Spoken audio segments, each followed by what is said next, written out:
మొండివాడు రాజు కన్నా బలవంతుడు. ఆ మొండితనానికి మంచితనం తోడై జనం గుండెల్లో మహారాజా నిలిచాడు. అంగలము వదలి అందరితో కదిలి అణువణువు అలిసెరా. ఓడిపోయినా నిలబడ్డాడు, అడ్డుకుంటే తిరగబడ్డాడు, ఎదిరిస్తే ఎదురు నిలబడ్డాడు. జనం కోసం కంచెలు దాటాడు, కష్టాలు పడ్డాడు, జనం కష్టాన్ని పంచుకున్నాడు.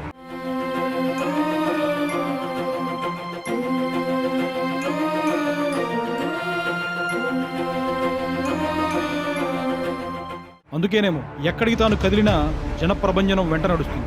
ఏ సభలో తన పేరు వినపడినా ప్రజల హర్షధ్వానాలు మిన్నంటుకునేలా వినపడతాయి. ఎవరి పేరు చెప్తే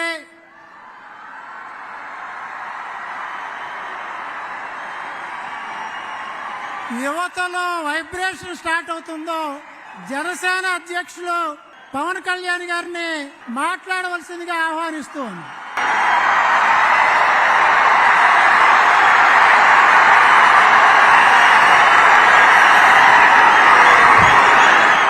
అది మోడీ సభ అయినా, हमारे पवन कल्याण जी का विश्वास भी है, చంద్రబాబు రోడ్ షో అయినా, पवर स्टार पवन कल्याण गाరు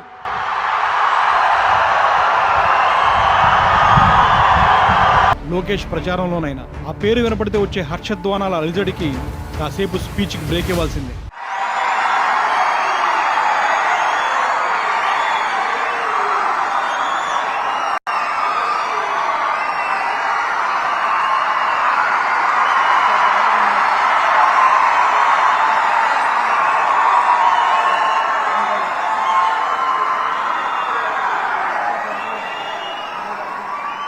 ప్రజల మంచి కోసం తప్పిస్తూ భావితరాల భవిష్యత్తు కోసం తాను సమిధలా మారి నిరంతరం జోడిస్తున్న ఆ పేరే పవన్ కళ్యాణ్.